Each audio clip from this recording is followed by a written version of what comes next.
Okay, class, as we continue on the level of prevention, so una, meron tayo yung primordial prevention, which is this class prevent the development of the risk factors. Okay, in which dito yung nagkakaroon ng educations or mga programs or seminars class na in regards with the, for example, no, kapag sa hypertension. Okay? Paano nga bang maiiwasan na ma-develop yung hypertension? Okay? Ano yung mga dapat gawin, mga hindi dapat gawin? Okay? And then, ang primordial prevention class, no, ang target nito is the general population. Okay? Primordial prevention, target population is the general. Kasi no, pine-prevent yung risk factors na maaring maka-develop or maaring ma-develop yung disease. Okay, so next is yung primary prevention. Okay, yung primary prevention, that class, no, this prevent the disease. Okay, that the reduction of the risk factors. Okay, para ma-prevent yung disease is yan, immunizations or vaccines. Okay, and removal of the harmful agents. Ang sa primary prevention class, target population is the susceptible groups. Okay, susceptible groups or yung mga individual that are at risk na ma-develop yung development ng certain disease. No? For example, okay, kung in your family, okay, it runs in your family that have a hypertension. Okay, so you are in the susceptible groups na maaari mong ma-develop din yung hypertension na yon. Okay, dahil doon sa mga risk factors. Okay, na risk factors na pwedeng ma-reduce or pwedeng ma-avoid para din hindi mag-develop into disease. Okay, and then yung mga primary preventions in the immunizations, no, yung mga sa mga vaccines. Okay, mga measles vaccines, no, okay, or yung mga vaccines na na-receive natin nung tayo ay bata. Okay, that is a immunizations. Okay, kasi we are susceptible on getting or we are susceptible na ma-infect ng mga yung measles, no, the polio, di ba? May mga vaccines in TB. Yun. Okay, target population in here, class, is the susceptible groups or yung mga at risk na ma-develop yung disease. Secondary prevention naman, class, no, is for the early detection. Okay, early detection, prompt treatment, or cure disease at the earliest stage, in which is ang target nito, class, is yung mga tao o mga individual na meron ng sakit, okay, but they doesn't know it yet or hindi pa nadadiagnose. Okay, kaya secondary prevention, no? It targets the people or it targets the individual class that they are sick but they doesn't know it yet. Okay, not yet detected. Okay, kaya early detection that could give a prompt treatment. Okay, can cure the disease at the earliest stage para hindi mag-lead into a chronic disease, hindi mag-lead into a disability. Okay, para merong complete recovery. Tandaan, secondary prevention target is the individual that are sick, okay, meron ng sakit but they doesn't know it yet, okay, or hindi pa nadadiagnose. Tertiary prevention class, no, is the complete treatment kasi ang target ng tertiary prevention class is yung mga deceased patients. Okay, yung mga individual na merong sakit, na alam nilang merong sakit, meron silang sakit. Okay, kaya tertiary prevention, okay, that could limit the disability, could give a complete treatment or complete recovery and rehabilitations. Okay, kung meron mang disability mangyari. Okay, kung yung disease man ay mag-lead to disability. Okay, so the tertiary preventions class target population is the deceased patient. Okay. Okay, so in the classification of the diseases, okay, there are methods of grouping the disease based on their specific features. Okay, ensures a universal criteria for diagnosing a disease, and this is usually dependent on current level of knowledge about the disease. Okay, so meron tayong clinical classifications class no na inaalam yung signs and symptoms. Okay, clinical classifications that data used in here is the signs and symptoms. No, for example, in the cancer, okay, CVD or cardiovascular diseases. No, etiologic that data used in here the presumed cause. Okay, saan nanggaling, paano? Okay, paanong na-infect, paanong na-develop. Okay, etiologic cause, saan nanggaling yung infection. Okay, ayan, for example, tuberculosis at saka yung AIDS. Okay, in the classification class, meron tayo yung ICD na tinatawag or the International Classification of Disease class, no? Na it's a diagnostic classification standard for all of the clinical and research purposes, no? That they are the one who assigns codes. Okay, yung classification of disease class, yan ay merong international. Okay, international classification of disease na nag-a-assign sila ng codes, okay, for the diseases, disorders, or injuries, and other related health conditions, no? Para, no, yung classifications na yun, para for the easy storage and retrieval ng mga information, matrack yung mga trends and disease across the time, and also sharing and comparison of the health data across the countries. Kaya international classification of disease.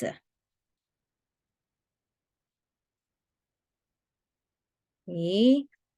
So now we go to the sources of the epidemiologic data. But we are more familiar with this naman na since some of the informations here is already discussed to you in the MLSP and CPHM, okay, for a while.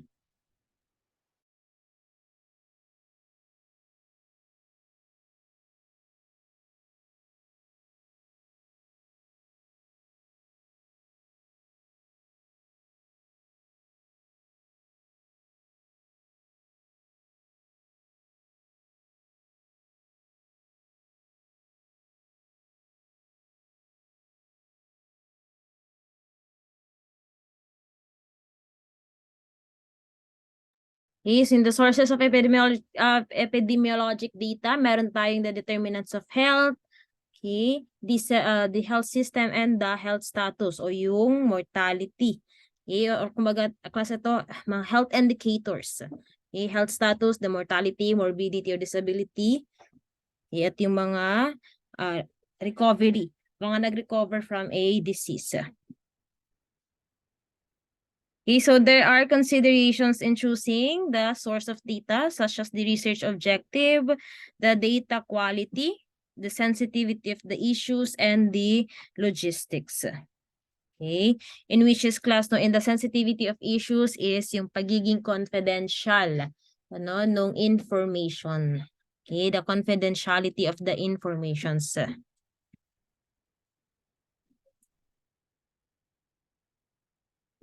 Okay, so there are two types of the data which we also familiar, the primary data and the secondary data.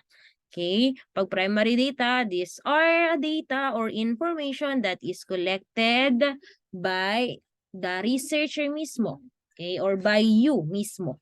Okay, collected by the direct from the source, no, kaya primary. Okay, secondary data, this is informations that is derived from another source. Okay, that may have other objectives for collecting the data o yung mga journals. Okay, mga journals, ayan, secondary data. Okay, mga website. Okay, data sources according to the type of data, primary could be through done in queries, no, mga interviews, questionnaires, or di kaya mga focus group discussions. Okay, pwede rin na mga observations. Okay, secondary data, this could be from a computerized bibliographic databases. Okay, pwede rin namang mga surveillance data or mga registries, no? Mga vital events, census, mga what is this? Vital events such as mga adaptation, annulment, marriage, no? Yun, vital events. Okay, hospital records, ayan, is a secondary data, and insurance records also.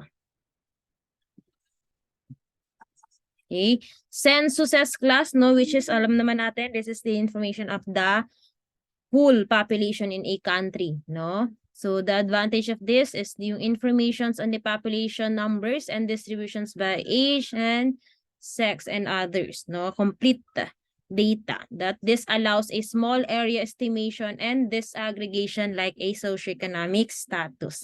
Disadvantage of the census is small number of health questions can be included. Okay, civil registry naman class, no? The primary purpose of this is to establishment of the legal documents as required by the law. No, major and most effective source of vital statistics, no? Birth rate, death rate, adaptation, annulment, the divorce, yeah. Okay. Sample of registries, no? The cause of death together with the international classification of the disease. Okay, advantage of the civil registries class, no, this enables the routine production of a vital statistics that is essential for improving a health outcomes, as well as the provision of the small area data. Okay, disadvantage is in a low and lower middle income countries, no, ang civil registry class is weak or hindi nag-exist sa mga underdeveloped countries.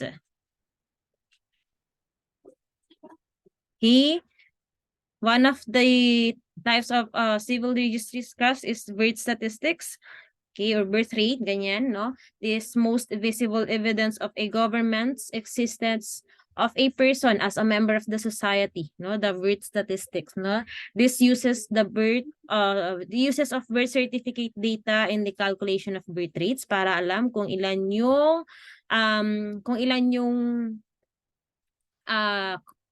crude birth rate. Okay, and mga maternal or mortality rate, crude death rate. Okay, maternal conditions, the length of the gestation, or yung kung kompleto bang 9 months. Okay, meron bang mga premature babies, yan, no? Okay, the problem of the birth certificate data is the completeness of the entries, no? And this could be, there are some of the unreliable data from the mother. Okay? From the mother, which is yun, mga neonatal defects na hindi na-detect during at birth kasi hindi pumayag na magpa-newborn screening si mother. Ayan, no? Could be problem in a birth certificate data. Okay? Death statistics or death certificate data class, no, mortality data that have the advantage of being almost totally complete because deaths are unlikely to go unrecorded. Okay, dito sa death statistics or and a death certificate, syempre naka-include dito yung causes of death, no, immediate cause of death, the final disease, injury, or any complications na na-experience nung namatay, no?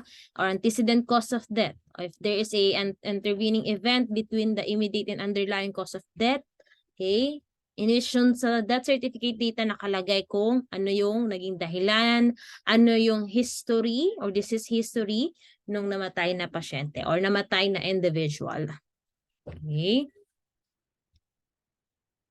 Uses of death certificate is for the calculation of the mortality rates and information on the COD. Or the classification of disease class, no? Information on the classification of disease para malaman kung certain disease na to, ilan ang namamatay because of this disease. Okay? Problems is that might encounter in a death certificate data. Okay, or in a statistics, correctness of the entries, the stigma that associated with a certain illnesses, no? Mga stigma regarding with the AIDS or HIV. Okay, kapag mga sexually transmitted disease ang kinos nung pagkamatay, ayan, there's a stigma on that. Okay, and then the lack of the standardization of the diagnostic criteria and the change of coding for the classification of disease over time.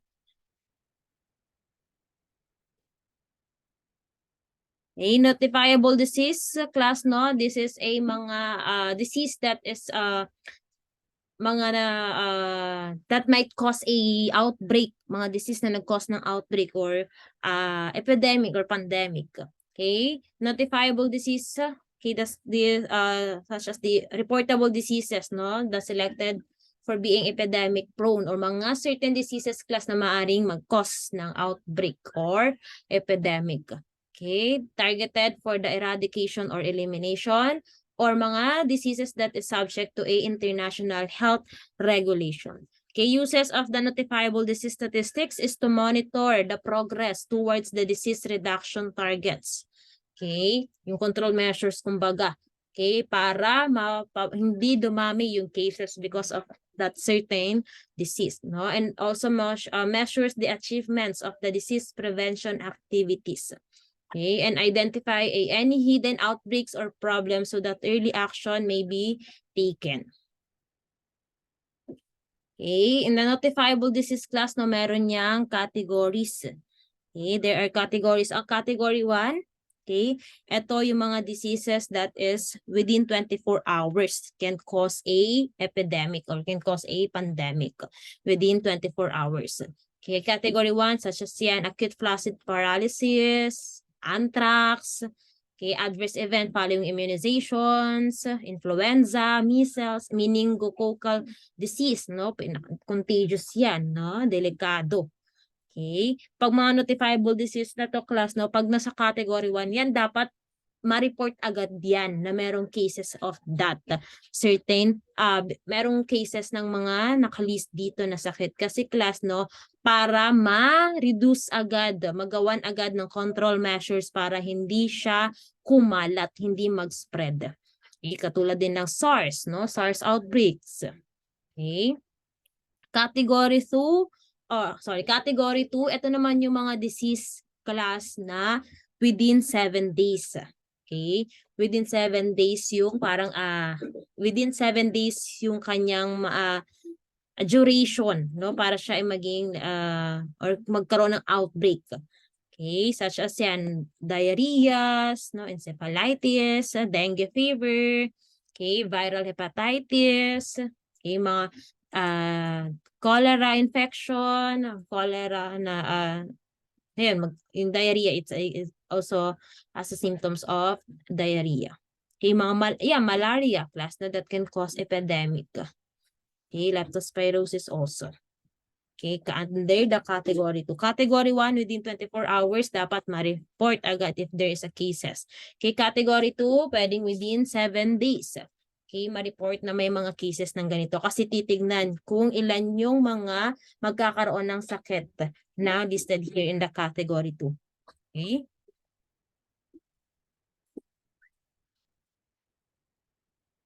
Okay, population or sample survey. Okay. Advantage of the prime data, advantage such as the prime data sources on these factors and possible to generate a important data on the links between the health and the socioeconomic determinants. Disadvantage, this is less efficient in rare events. Now that could lead also in a sampling error. Okay, and estimates for a local areas may not be possible. Institution-based surveillance data, no, within the health sector, mga case reporting, okay, morbidity and mortality data, okay, and availability and quality of the services, okay, or yung mga health services na maipo-provide if there's this certain disease. Okay, services delivered and commodities provided and resources. Okay, beyond the health sector, such as foods and agricultural records, occupational reports, and police records. Okay, data quality and utility, nature of the data, such as vital statistics, registries, or surveys. No, yung mga crude birth rate, crude death rate. Okay, availability of the data is accessibility to the researcher. Okay, completeness of the population coverage, representatives, avail and limitations, or the usefulness of the data. Data privacy and confidentiality clause, no, na alam naman natin, the DPA or the Data Privacy Act of 2012, clause na yung mga informations of the patients, walang ibang pwedeng maka-access. Okay, or kaya informations ninyo, walang iba dapat na nakakaalam niyan bukod sa inyo. Or kumbaga, hindi yan pwedeng ma-access ng kung sino-sino. Okay, there are data, lalo na yung mga confidential na informations. Okay, na hindi pwedeng basta-basta sinishare in public or hindi alam. Okay?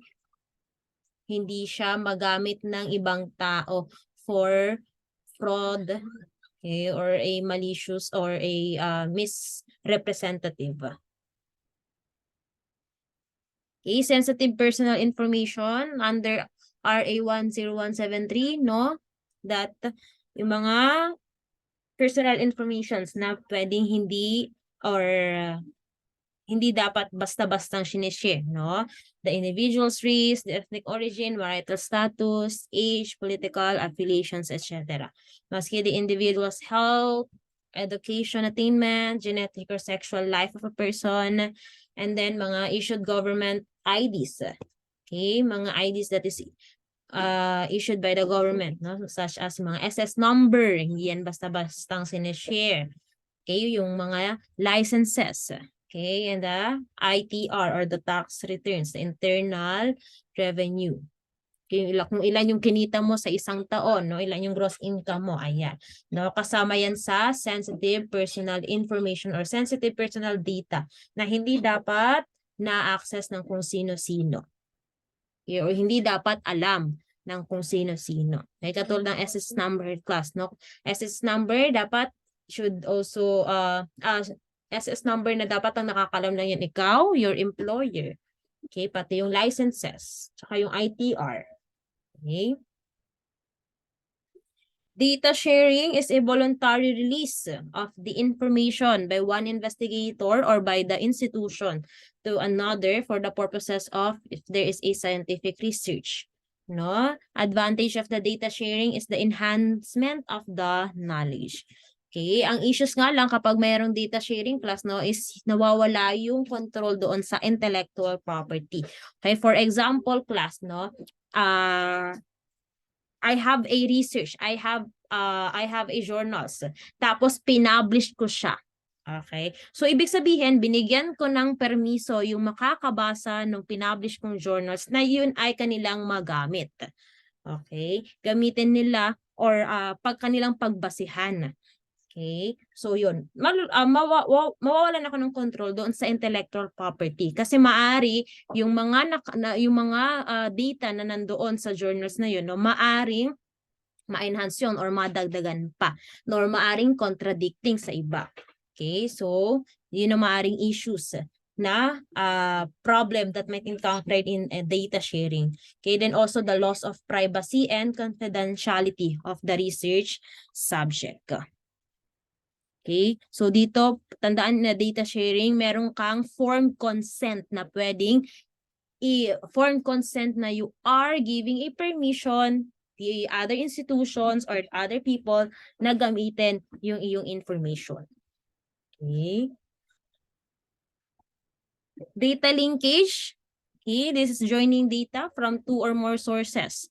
Okay, that this requires interoperability of the data sources that could talk with each other or use a common identifying features to connect the data records on a single individual. Okay, so that ends the discussion of the epidemiology. Thank you for listening, class.